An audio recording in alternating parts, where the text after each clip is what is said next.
The Romans had controlled much of Sicily for a duration, and now it had been gaining an upper hand in the First Punic War.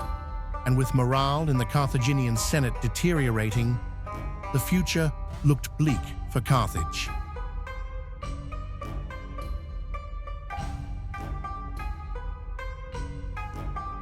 Senators of Carthage, I stand before you not to ask, but to urge action. Sicily has long been ours by right and by blood, yet now Rome dares to claim it. If we yield, we invite not peace, but destruction. Their ambition will not stop at Sicily. It will reach our very shores. We must strike first. Unleash the navy. Siege the island. Show Rome the fury of Carthage. Let the world remember, Carthage does not kneel.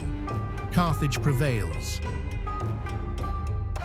These words of Hamilcar Barca reinvigorated Carthaginian resolve, and they voted in favor of bringing supplies and troops to Hamilcar.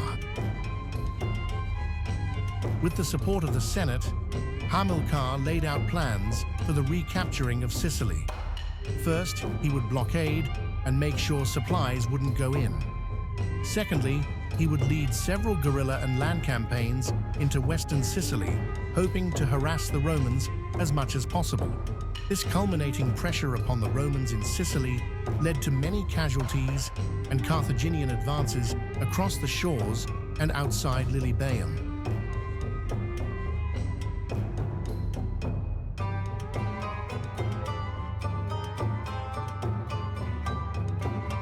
In Syracuse, the king, Hiero II, seeing Hamilcar's victories in the west and with Carthaginian envoys requesting an alliance, Hiero decided to turn against the Romans, and with supplies coming from Carthage, they managed to push back Consul Lucius Junius Pullus. Now, after several years of warring, the Romans continuously lost ground to the Allied forces, and even their navy was failing due to the lessening use of the corvus. The Romans were now degraded to the lands of Messana and Catania.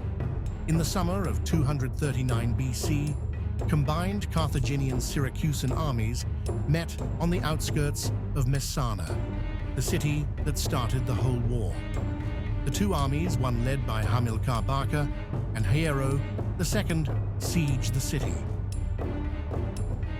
After months-long intense siege warfare, the Allied forces managed to break through the Roman defense and capture Messana, finally ending the war in Sicily. At the end of the war, the Carthaginians would have Sicily remain under their control, while Syracuse was given western lands and Catania back, while also being Punic influenced. The Romans would have to pay an indemnity of 3,000 silver talents over about 15 years. Although this would damage the Romans for a while, major senators and politicians would encourage war, deeming vengeance imperative.